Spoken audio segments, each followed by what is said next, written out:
This week on Overtime, we take a deep dive, literally, because Jesus calls them to go into the deep, as we take a look at Jesus' calling his disciples and what it means to you and I that we would be committed to extend that invitation to come and see. Let's get it. CenterCity.Church. You already know. Welcome to Center City Overtime, a weekly podcast where we take a little more time to dive into Sunday's message. Yeah, and this week we kind of mixed it up a little bit. Started a brand new series, which we're really excited about, called Come and See.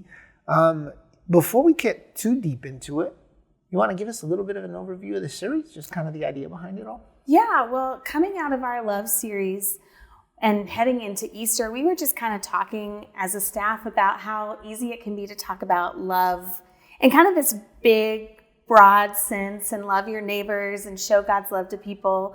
But sometimes we need help getting to that practical level. So this whole series is basically helping us invite others to come and see who Jesus is. And we're doing it by looking at examples of Jesus inviting people to come and see.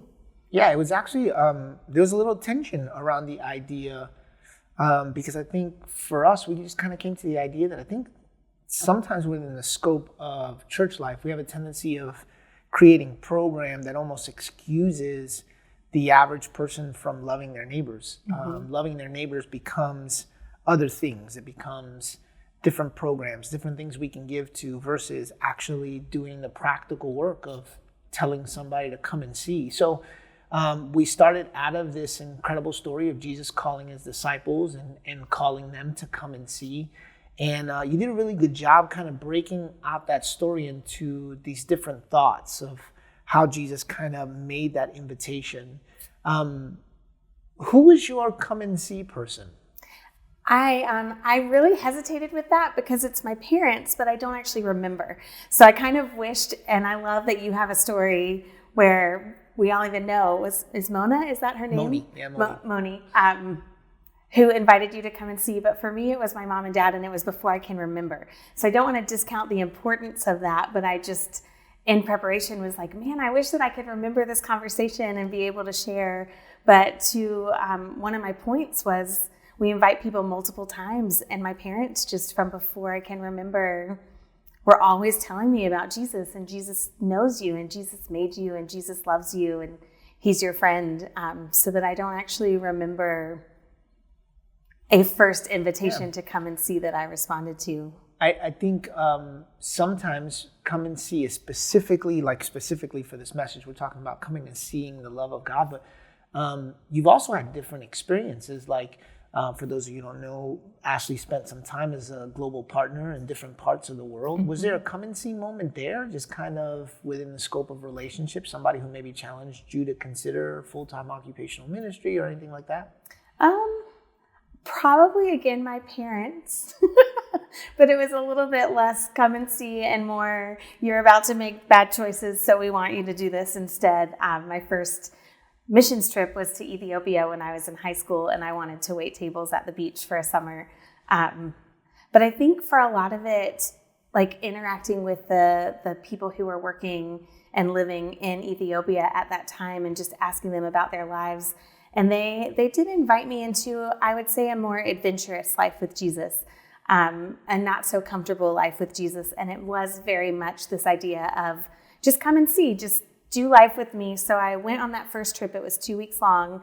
And then the next summer, I enjoyed it so much that I actually went and stayed for a whole summer. Oh, wow. And basically just kind of lived with and followed around the family that we knew who had moved from Charlotte to Ethiopia. So it was very much that idea of just come and see, come and do life the way that we're doing and experience God in the way that we experience God.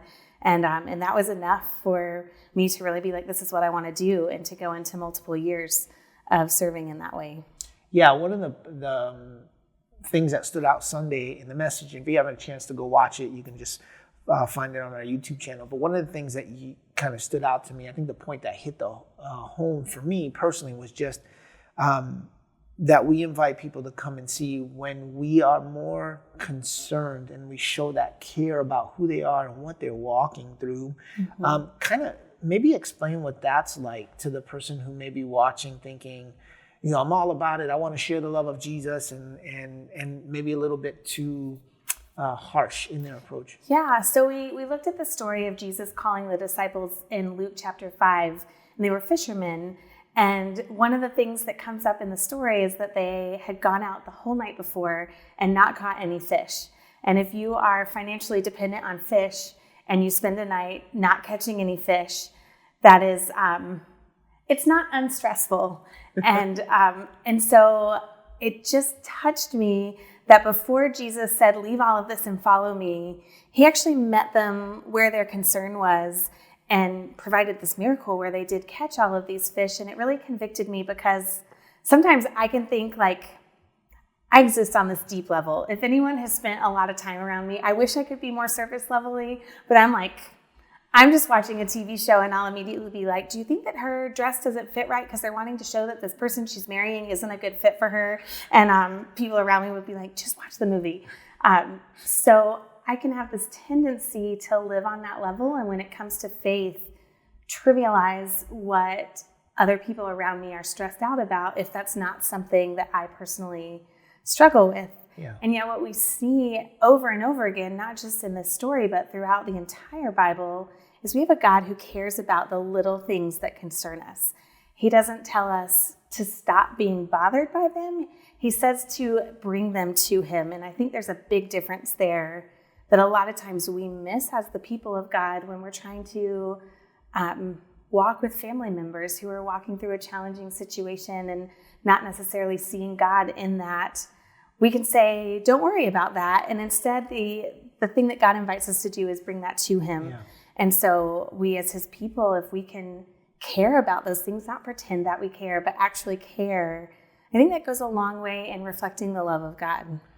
To the person who's maybe watching, what does that look like practically? I think asking questions. A lot of times we are so quick to either have the answer ready to go, or maybe you're like me and sometimes I realize I've stopped listening to someone because I'm thinking about what I'm going to say when they're done talking. But to really listen and to ask questions, not because you're trying to come out with this brilliant statement that is going to solve all of their problems, but to really understand what they care about. And then we call it in church world a ministry of presence, but just being there in that, not necessarily being able to solve it, but choosing to just be engaged and care alongside them. I would say it's hard to do because when we think practical, we're like, oh no, I want to listen. I'm going to say this and do this, and then it's all fixed. But a lot of times I think it's just being present. Yeah, I think the activity comes in when we've done the work of listening and figure out where some of the concerns are and where some of the issues and needs are, and then figuring out how we can step in and maybe even provide concern. I think it's not just when we say concern, we often are looking for what's wrong to try to fix.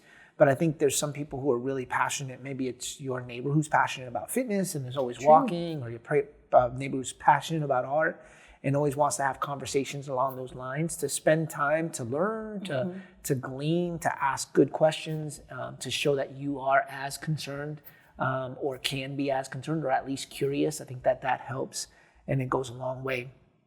But ultimately, you also made this statement about the miraculous. How does the miraculous work when it comes to this whole come and see thing? I mean, at the end of the day, the miraculous works because God chooses to do it.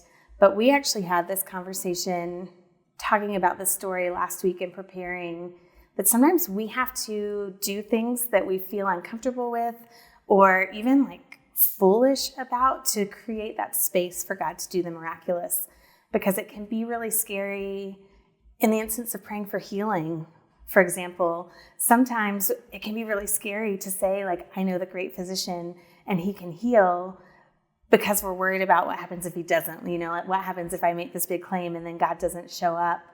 But so often when we think that way, we don't leave room for God to do the miraculous. So there's this it's this partnership.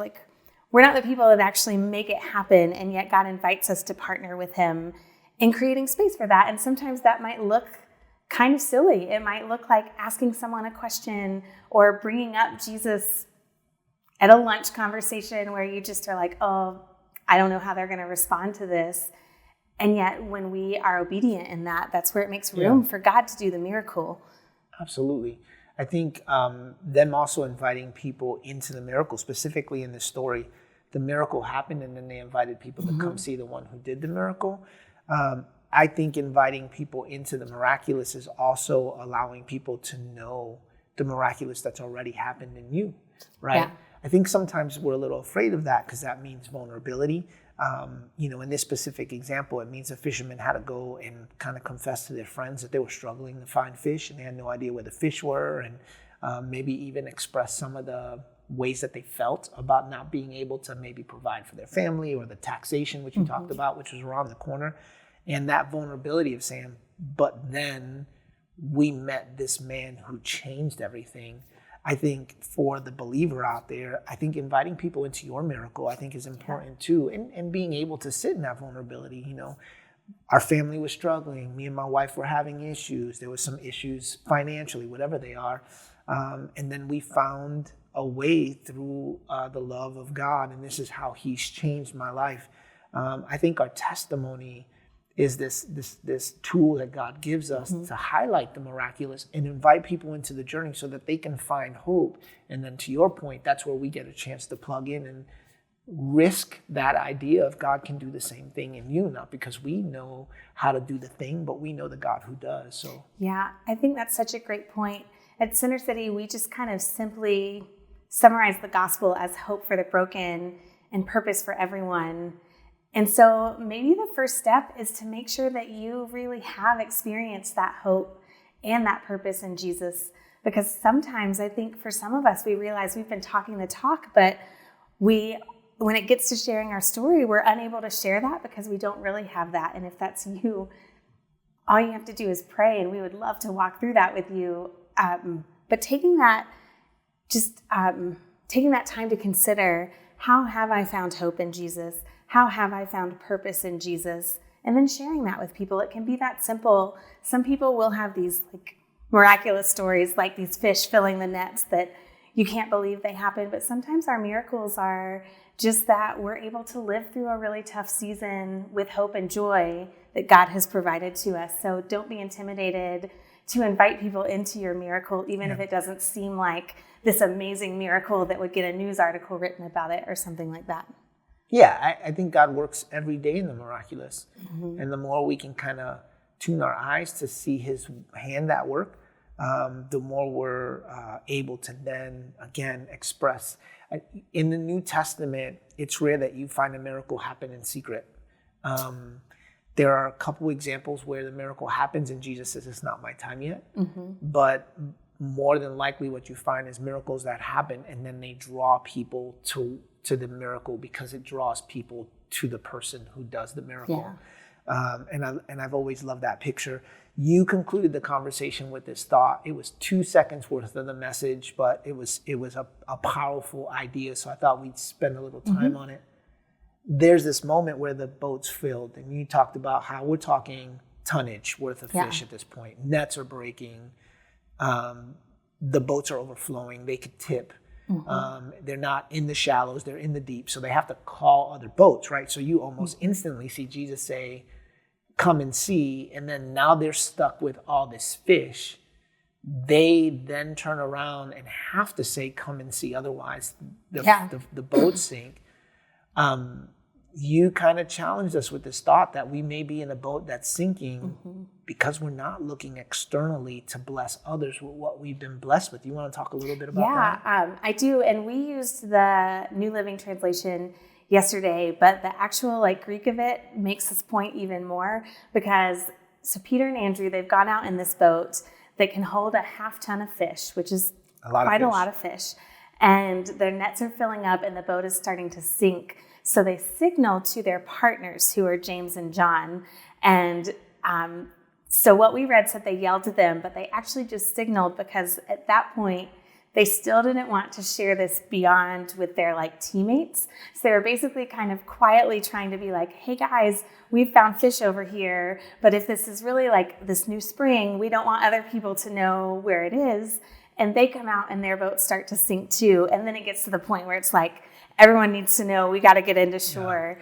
And it just struck me that so often we want to be blessed by God. We want that miracle. We want that financial provision.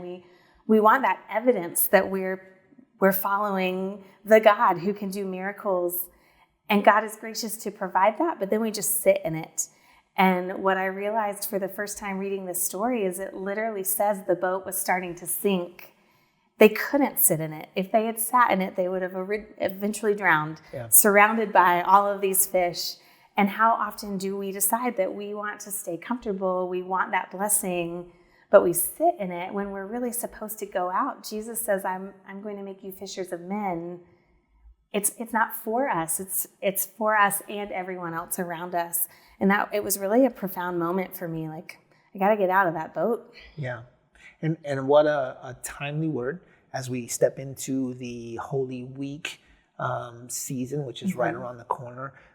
So if you're watching this, and whether you come to Center City or maybe you're watching from somewhere else, Easter is a phenomenal opportunity, a phenomenal season to extend an invitation to those around you to come and see how good God has been, to extend invitation, whether it's to church or just even to a conversation over a cup of coffee about what God's doing. I know for me, one of the kind of starting lines that I always go to is, how can I help you pray? I think people are willing to have conversations about spirituality and faith, but I think how we start matters sometimes. And how can I help you pray kind of shows concern for them. Listen, I'm going to bring this before my God. I want to spend time. And then I'm really dogmatic. If you ask me to pray for something, I'm going to pray, usually right there in that moment if we have a moment. But all that to say, what an incredible opportunity in season we have ahead of us to really extend that invitation to come and see. So where are we going next? Well, I mean, I think you'll be preaching next week. Oh, absolutely. Let's change your mind. But we're gonna keep doing this. We're gonna look at the way Jesus. This week we saw him calling his disciples, who are kind of like his closest companions. But then we're gonna see him reach out to different groups of people and invite them to come. And So to see. Zacchaeus next week, right? Yeah, I didn't know if we were gonna go all the way into the No, detail. I'm really excited about Zacchaeus. I've heard he was a wee little man. Yeah, one of the guys in Scripture that I have a fondness for, because we kind of relate on a couple. I hate going to football games or movies. Or we went to the theater the other day to watch the Charlotte Symphony play the Beatles. Ooh. And we sat behind a really tall, rotund gentleman, which made it a little difficult to see. So I love me some Zacchaeus, and we'll get a chance to see kind of how Jesus really steps into this come and see moment. So, yeah, whether again you're watching because you're a part of our community, or maybe you're not, we want to make sure that we take a moment and invite you to come and see all that God's doing here every Sunday morning at 11 o'clock. 10 o'clock. 10 o'clock, not 11, not yet.